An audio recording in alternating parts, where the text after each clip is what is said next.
Let's bring it back together. Bring it back together. Looks like we got one crew who has something written on the chart paper.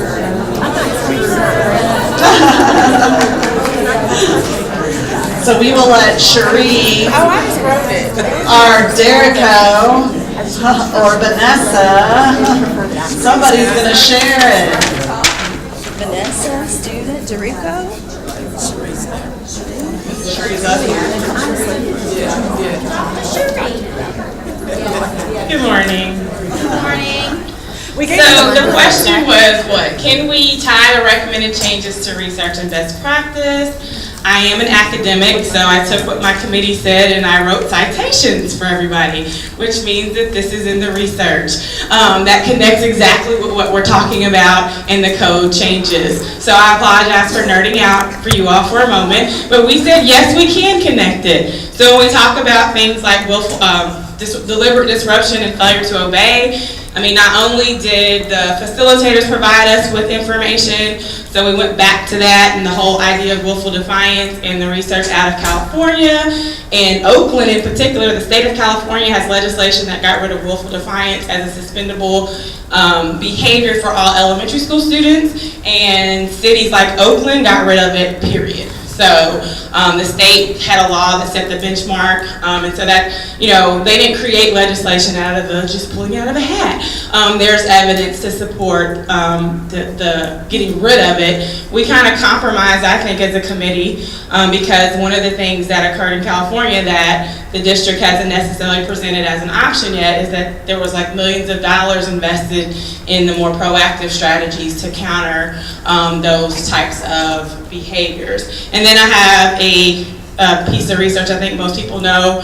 It's very prevalent out in the literature. Research shows that African American students are disproportionately suspended for more subjective behaviors. And if we're talking about deliberate disruption, those types of things, those can be subjective. I think a lot of what we've put or tried to do with the code, I heard people mention we can't talk about these proactive things because it's not the code. Yes, it is. PBIS and RP have been in the code for years now. So those proactive things, those interventions are absolutely part of the code. One of the things that I want to reiterate and point out that I don't think has been disseminated well enough is those levels of interventions. We spent time going through those, even outside of code meetings. I met with Vanessa. I know Naomi, Dr. Brahim, talked about what can we do to show supports for classrooms as well. I mean, I'm an academic, but I have to manage a classroom of adults, and yeah, sure, there's things at U of L where I can go to higher ups and do things, but that's my classroom too. And don't think that adults aren't disruptive, because they can't be. But at any rate, so what we did was, based on research, PBIS research, there's a site for you, restorative practices research. Gonzalez does a wonderful job out of Denver, also reviewing all the literature and all the successes that other districts have had in restorative practices. Cultural competency, that's not my, nerd area, so I thought maybe Dr. Marshall could have a site right there. So Lisa Delpit talks a lot about cultural competency and as you need it in an urban school district. You can also quote Aubrey Tolson, you can quote Linda Darling Hammond. The research says that cultural competency is not just the behavior. We can talk about we got to fix student behavior, but cultural competency is a microcosm of a classroom. And the behaviors of all students have to come into that classroom and be one of unison and not collision. So Delpit, Tolson, 2011, Delpit, 2018. McSilver Institute.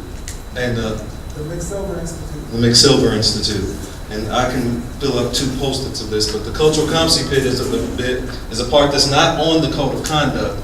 But if you recall, when Dr. Harkins first got here, there was this broad discussion or broad delivery of cultural competency for all staff members. And and most of you all know, there's a lot of PD around cultural competency now.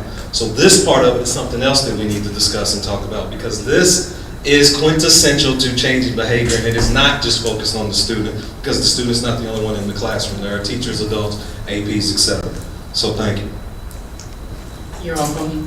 And then we also have trauma-informed care, because the committee talked about, and some other people talked about, what these kids come to school with. And so when you look at the actual code and the language, it doesn't necessarily say these things, but the recommendations come from the research from these things. So when we shift things around or make something less suspendable or we break up levels, this isn't necessarily in the code, but that's what those recommendations came from. So yes, we can connect what we've suggested for the code changes with research, in our opinion. Thank you. Before I give this over to the next group, Dr. Dawson, she talked about a lot of work that the committee spent, and that's on interventions. That's this blue sheet. It's huge. And this is something, if you recall, in the previous code, when it came to interventions, there was language around restorative practices, and PBIS, which is positive behavior interventions, supports. So instead of just referring to, those as just hey, restorative, hey, PBIS, the committee spent a lot of time wanting to provide details in terms of interventions. And so you don't have to go fish as a teacher or as an administrator. What are the things that I can do? And if I'm a parent at home, and I am a parent too, and also alum of JCPS, it is wonderful now to be able to look in here along with school staff and say, oh, these are some wonderful things that I can try at home, and these are some of the things that are happening in the schools. Because a parent note home is nice, but this really does inform our intervention work. So we talk a lot about sanctions for these behaviors, but it's very important to remember that these interventions, this is a lot of stuff that really does help with addressing some of these behaviors, increasing the feelings of connectedness that the students talked about in the research that we heard earlier, that suspensions are definitely impacted by students' feeling of connection. And one of the ways you build connection is by having certain interventions that makes that student feel connected, also lets them know what's the bar, what is not allowed, and it allows different ways to address it in the classroom and in the school. So I will turn this over to one of the other two groups. I see your hand, but let's get through the other two groups and then we'll have a little more open discussion.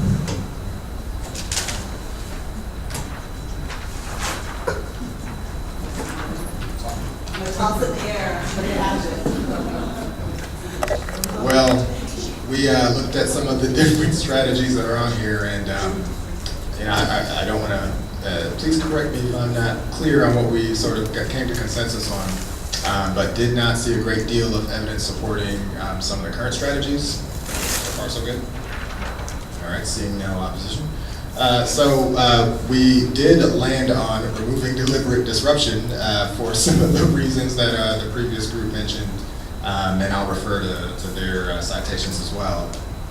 Seeing no opposition to that, we'll pass the mic along.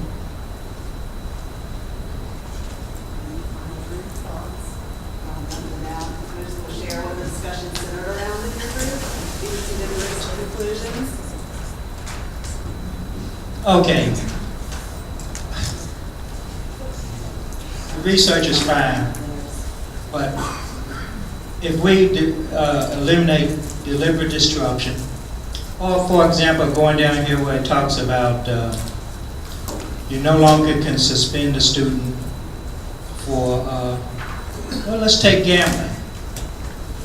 Why do we have progressive there? If the student has been caught gambling in school 20 times, at what point do we say enough is enough?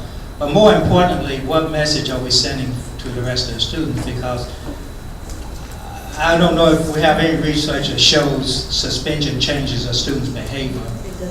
It's ineffective. It's ineffective, right? I mean, I can argue that actually that probably even in the criminal justice system, arresting people is ineffective.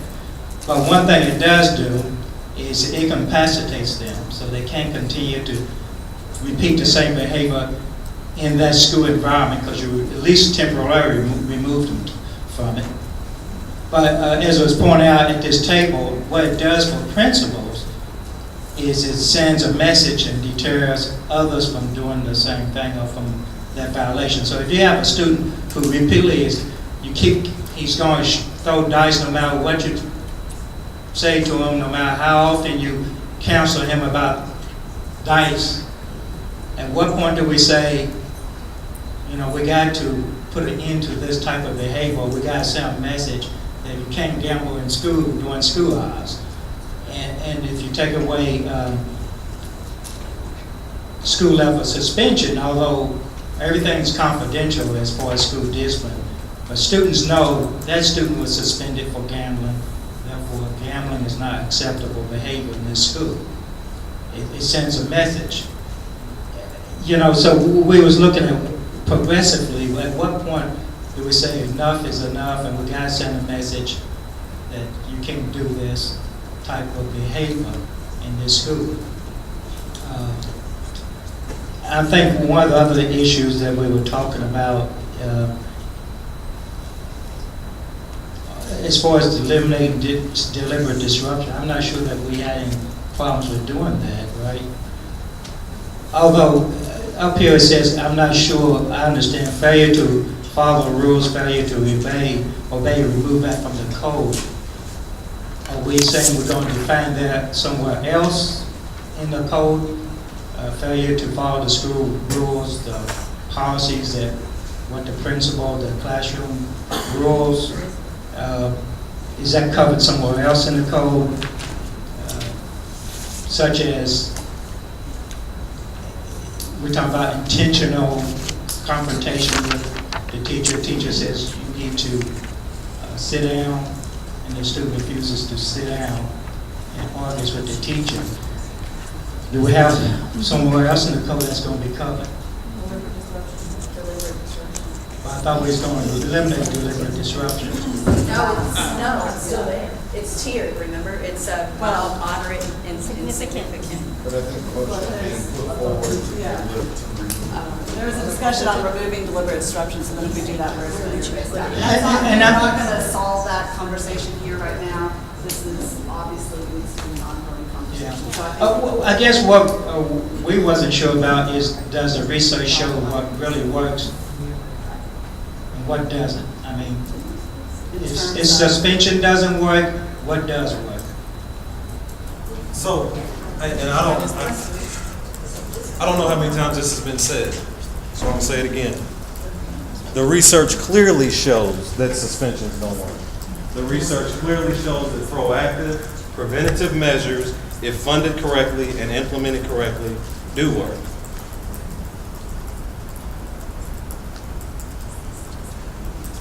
okay. There was another comment at this table. I'm just, I'm You don't need this? yeah. I think that we are all on the same page. I think that we have the students' best interest at heart. I think the messaging, the way that we are messaging it is getting taken out of context by everybody else. So instead of saying we are, getting rid of failure to follow or failure to obey, we need to say now, yeah, maybe that word is not there. We are specifically, naming the categories, the smoking, the whatever it is. We have to put it out there like that because you have students that are saying, oh, you're gonna, get rid of failure to behave, so now I can, misbehave all the time. You've got to clear up, you have to clear up the message, and I don't think this is clearing up the message. Just this right here, especially when we're talking about proactive, all of that is proactive research, but that is right here in this little bitty corner right here, and nobody's looking at this unless you want to come out with this first and then say, this is the reason why we are going to rename these categories this. But when you say, I'm just going to get rid of disruptive behavior altogether, I understand where you're coming from. The numbers will look good, but the teachers are not going to agree. The students are going to think that they can just act a fool. So we just got to clear up the message because I think that we are all on the same page. We all want the best. We all have these students' interests at heart, but the way that we delivered it, everybody just went crazy. So we have to. Yeah, so I think that's a great. Pitch the grid here, or I don't know. I think that's a great next step that really needs to happen, and that is that rationale and an explanation of the whole picture, including the interventions and strategies along with the charts and how those two fits together. A messaging piece needs to be developed about how that works and clearly communicated to the stakeholder groups. So can we capture that as a next step? Okay, so I'm just trying to watch our time. We're going to spend 5 more minutes on this. We have a lot of next steps up here already. I want to make sure we aren't missing any more. I'll get Dr. Bonner and then you. And I do want to leave just a little time at the end. I really appreciate those comments about the context, because I think that's exactly right. But I wonder if the context isn't the whole rest of the document and not just the grid. So I'm a little unclear, I guess, about what the charge to the committee was, because if the whole policy sets the context, then changes in the grid make sense. And just changing the grid without looking at the policy as a whole leads to a lot of the confusion, maybe. And can I just add to that, in previous discussions, I think there may be other policies that need to be considered in addition to what is in the student code of conduct. Okay. I have a loud mouth. I agree with a lot of this, but I keep hearing restorative practice, and I know it's written down on some of our stuff, but it's not trained. So we can say restorative practice all day, but that's not trained. We're dealing right now with just the punitive punishment part, but it's there are 3 legs to the stool. The punitive is just one. If we only deal with that, we're gonna fall over, okay? Taking off disruptive, stuff is not gonna just do it. We need to increase training, not just on how to implement this, but on restorative justice. Don't just say, we'll do family circles. Who's gonna do it? Where is it gonna be done? How are the kids gonna get there? And I know that we don't have money, but I'm just saying, people have talked about, and I agree 100%, cultural competency. It needs to be mandatory for all the teachers and all the administrators. We need mental health people in each school, or at least one for every 3 schools, and not just 18 out of our 172 some schools. Social services, because I agree with these triggers. Rashad had said, if a kid's sleeping in class, don't just yell at them and suspend them. You don't know why, and I agree 100% with that. But the only way we're going to know that is if we know the kids and if we have social services put in place to deal with it. Just changing this policy, it's like buying the horse before we built the barn. I'm done. Vanessa, did you want to say something? So the groundwork for restorative practices was laid 2 years ago when the Code of Conduct was first, when we first started changing it with all of Dr. Sheree Dawson Edwards' work. And currently we are moving to a more restorative practice district, and it takes time and it takes money, and it's not a program, it's a paradigm shift, so a change in the way we think and how we do things differently. But we are in the process of taking a group of schools who want to participate in the restorative practice cohort and training them intentionally on how to do restorative practices. But number one, it takes time and it takes money, and there is research behind it. So we are working in that direction currently. We are. It also takes buy-in, and that takes a long time. So one thing I've heard, and this is one of them, and I've heard it a couple other times, is an understanding of JCPS's process towards more PBIS and more restorative practice. From what I understand, we'll have PBIS in 150. We'll give it to Naomi for a second. But the point I was trying to make is we have a cohort of RP schools. We're trying to get PBIS in all schools, and so I seem to hear a theme of communicating about JCPS's process of getting more PBIS and restorative in schools also seems to need to be a part of this conversation about what we are doing on that and how we are going about that, and tie that into the conversation on the Code of Conduct, now about PBIS. Okay. She said, tell them who you are. My name is Naomi Brahim. I'm the PBIS coordinator. And I've heard just quite a lot about PBIS. I think it's mentioned almost at every board meeting. And I'd love to talk to anyone who wants more information about the work that we're doing. We've trained 104 schools in this district in PBIS. We are working to train the rest of the schools by 2018. PBIS is a system, it's a framework, it's not a program, just like RP. We are also working with Vanessa and with Cherie to integrate, make sure that PBIS is integrated in the restorative practices training that's upcoming. So the work that we do is system-wide. We create expectations for students, but also expectations for adults. So PBIS, as you talked about the leg, it's not just about teaching those expectations to kids, but it's also adults holding kids accountable and adults being held accountable for implementing. It's also about training. We do a lot of training. Last summer, we trained for 2 months straight. The whole month of June, the whole month of July on classroom management. And we are having some additional trainings this summer. So our PBIS work has been moving full steam ahead. We have definitely researched back. We work with national partners on PBIS work. And so, again, I just want to, this is kind of my first time to hold the mic. So I just want to make sure that it's very clear that we are moving ahead and that training continues and that we're going to continue to work with administrators to make sure that everybody's involved in the process. Yes. So Naomi, just to be clear, is that there's a lot with PBIS that is in that green part, which is preventing inappropriate behaviors. And once an inappropriate behavior is chosen by a student, then there are PBIS strategies that are interventions because the inappropriate behavior was chosen. So when it says level 1 and level 2, you're taught level 1 and level 2 interventions through PBIS. So just to connect the proactive and then the reactive to PBIS. You want to answer? No, you're going to the blue sheet. I'm going to the blue sheet. Okay, that's all. I worked with the team behind the scenes to add in proactive strategies to this sheet. We did a lot of training on these things, like, for example, ratios of positive interaction. If you have more positive interactions with kids than negative interactions, that builds your relationship. And having a positive relationship with kids means that they may, in your classroom, not do the same things that they're going to do in somebody else's class that they don't have a relationship with.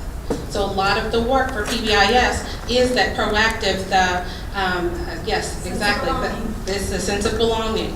A lot of the work with PBIS is doing things beforehand. So, for example, I was talking to our 10th grader from Fairdale, and I said to him, how many times have things happened in the classroom that have led to a bigger and greater thing? So, for example, somebody not having a pencil.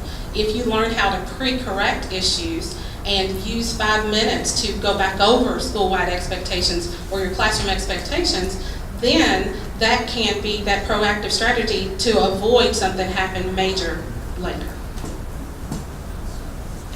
Okay, so I want to do a time check, and then I saw your hand, and I think there may have been one over there too. So we have 18 minutes left. We have a good list going of next steps. I want to do a double check and make sure we aren't missing anything off of the next steps. And then how are you all feeling? Where's Susanna? Plus Delta, what else do you think we need to do? Okay, so, yeah, you had your hand up in the middle of it all. Do you still want to make your comment, or have we addressed it since then? I'd just like to add, there was a teacher's concern in not knowing what's going on in the neighborhood, and the lady over there talking about restorative practice. With the whole students' implementation of restorative practices, you have that opportunity to find out in the morning circles what's going on with these students, what's going on in the neighborhood, and they will tell you. In this way, you can build that relationship with your students, and like I said, it's a change in the culture, but this is what restorative practices does. And then also, I disagree in that it takes 2 to 3 years. You can see a change within a year. It's based on the research that we've done on restorative practices. Awesome.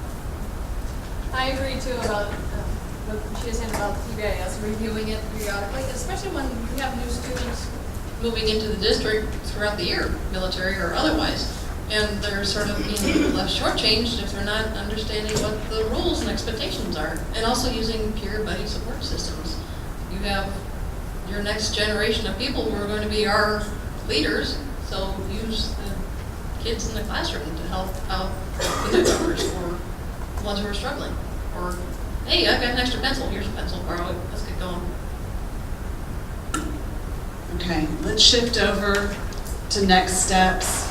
So, the facilitator's summary of this, there's a lot of conversation around trainings on interventions and how to do this that seems to need to happen, a discussion on changing mindset, clarity around explicitly noting and progressive discipline, which we also captured under the areas that aren't crystal clear, dollars, investments in interventions such as mental health counselors, school-wide compassion, such as our Compassionate Schools project and more efforts around that, and adult-student interaction, counseling, proactive. Other next steps that we need to capture that are not on here. I was going to say something quick. And just to note, as the meetings went on during the past couple of weeks, this is something that resounded in terms of the training. So the committee, as you all were talking, it wasn't something that was separate of the training piece. Several of you had discussion in regards to the concerns about implementation and rollout and training. So I just kind of want to reiterate that this is something that has been ongoing throughout the discussion because we all realize that the importance really pretty much lies within that implementation piece.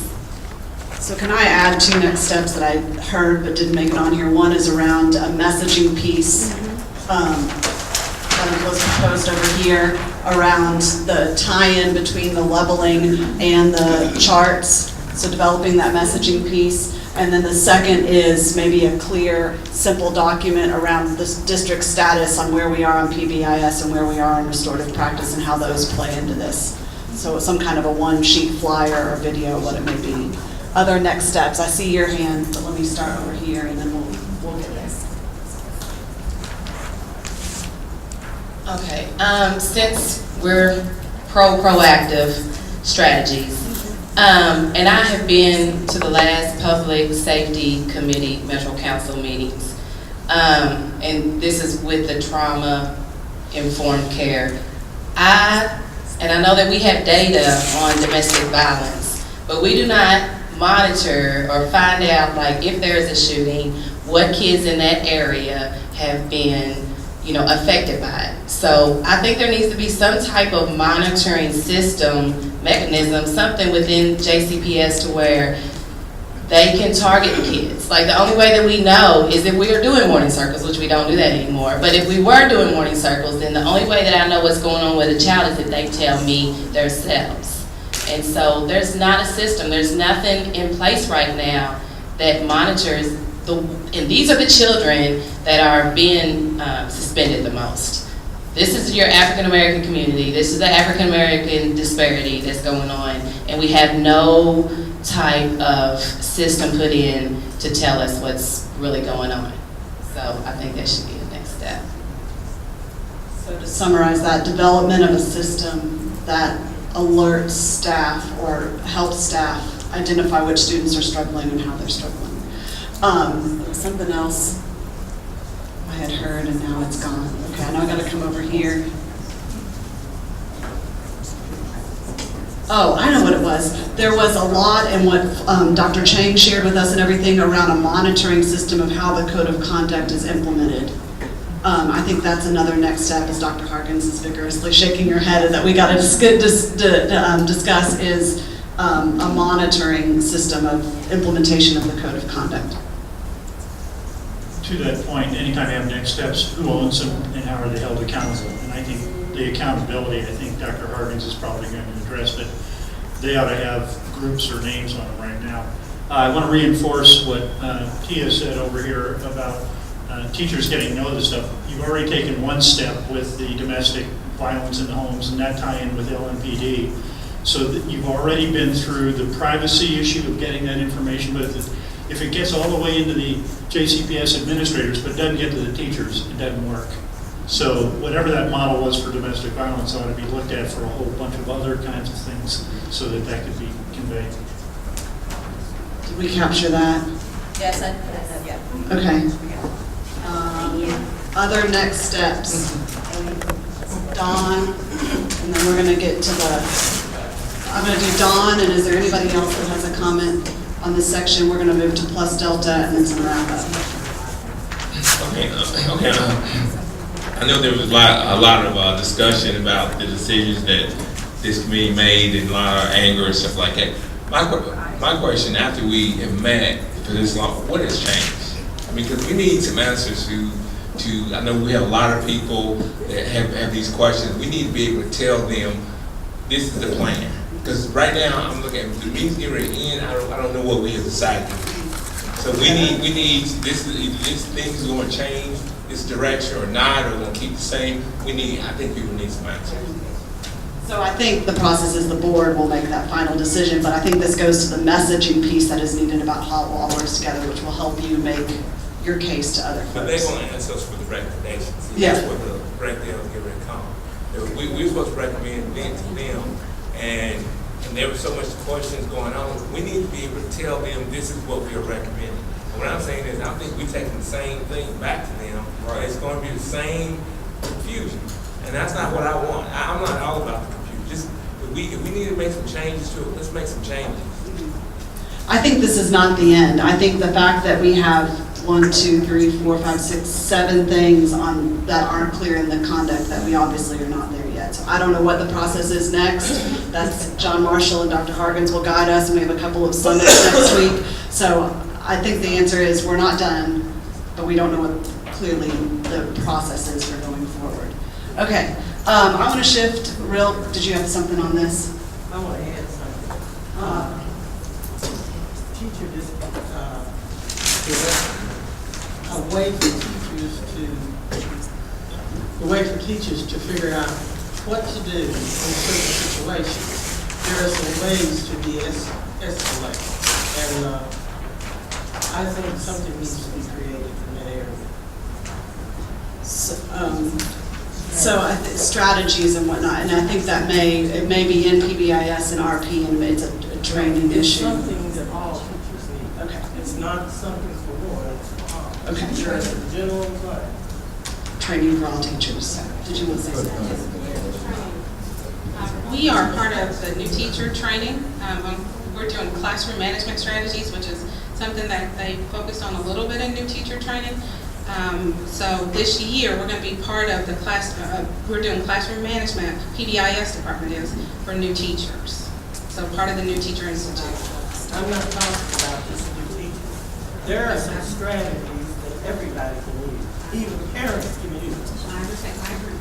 And another thing that we have discussed, and I do think we'll make it into the next code of conduct, is a first task is to ask, addressing parents and giving them things that they should get engagement on. So that will be in the code of conduct. Okay, a quick plus delta for those of you all that haven't done it before. Plus delta is things that were good about this meeting are on the plus side. A delta is things you would change about this meeting as going forward. This is a no holds barred, nobody gets offended by anything type of conversation. So if anybody has a plus or a delta to add to this discussion, now is the time.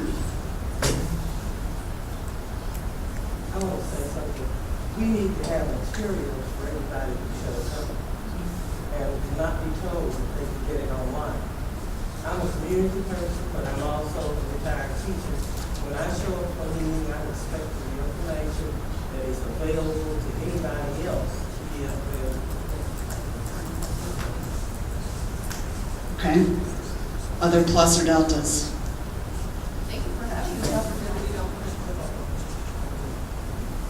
I think one of the pluses was the emphasis on the proactive strategies that were intentionally put into the levels of strategies, and just the work that was done with the experts, whether it was PBIS, restorative practices, but like someone said, they are listed, they are right here in front of you when it goes into the different positive proactive strategies that everyone might not be aware of, and just the discussion that we had to make everyone aware of this is truly a tool for all teachers and administrators to use.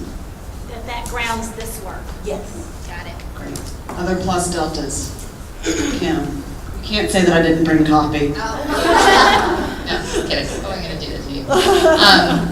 I agree. Second, what Vanessa said, there was a lot of conversation about proactive strategies and doing what's right for kids. And that makes me proud to be a part of this. I think to improve, we would need to get very specific on what is it exactly that got everybody so upset or concerned or confused. What exactly is it so that we can respond specifically to those concerns? Because we have a lot of research, we have a lot of data, we have a lot of consensus. So how do we most effectively communicate that and do it efficiently? Right, Adam? You asked what caused all the confusion. It was misinformation. Information was put out of there, put out into the community, put out into the media, which wasn't correct, and it wasn't backed up by anything that we had done in here. We sit here, we go outside the community, we go back to our schools, we get the questions. Why are you doing this? Why are you doing that? We weren't doing this, we weren't doing that. You need to look at it as a whole instead of just each individual piece.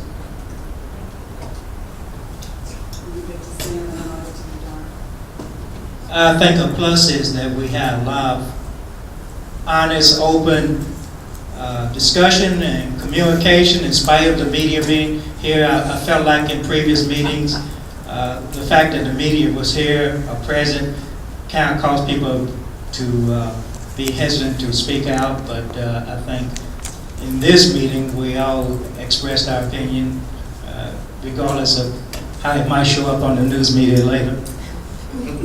And everybody did so in a respectful way. Yes. There we go. So, talking to it, is any of this going to change at all? I'm just asking. Well, okay, so here's what I'll say. I don't, so what Don is asking, is anything going to change about that? And I think the answer is that document is probably not going to the board. The question is how will it go in there? And I think the process is maybe a little unclear of how we get from there to what's going to the board. Am I right in capturing that? So that's where we are. So that will not be what goes to the board. The question is what is, and the process of getting there is a little unclear. So we would be able to see this before it goes. No, we're just going to say the committee recommends it. No, yes. You all will see an official thing before it goes to the board. Just out of curiosity, from a media perspective, what exactly do you want us, what would you like us to report today? The truth? What is your, I understand. I'll turn this over to the committee. Or Dr. Harkins, or the Cherie. That's a very fair question, Tony, and I appreciate you asking. It is a fair question. From the media reports that I saw and that I saw comments about, the main thing, and I've already had this conversation with you, was that people kept saying the loosening of the code, the loosening, the loosening, the loosening. And I don't think that was true, and I don't think that was fair, because what was loosened and then what was connected to the loosening didn't match. For instance, I had a conversation with someone who posted about an assault, an 18-year-old who assaulted somebody at Valley a couple weeks ago, and that's because of the loosening of the code. You know, and so I would like a whole picture. I think the conversation we had today from the various stakeholders is a whole picture, and that we represent different groups of people, but we all come to a consensus that we care about kids, and that's what this committee was for.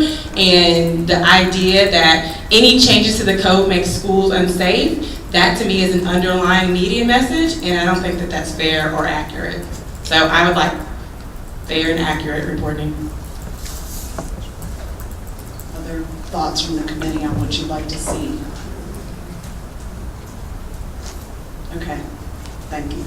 I'm going to toss it to Dr. Harkins to wrap us up, and as we close this committee meeting. Well, and I want to thank Kristen and Suzanne and Mindy and Dr. Marshall and all the committee members. And I think this gave us an opportunity to put the discussion in a context and talk about how we're all on the same page. What I saw in the room was people that cared deeply about the students of Jefferson County Public Schools and we'll work tirelessly to get this right.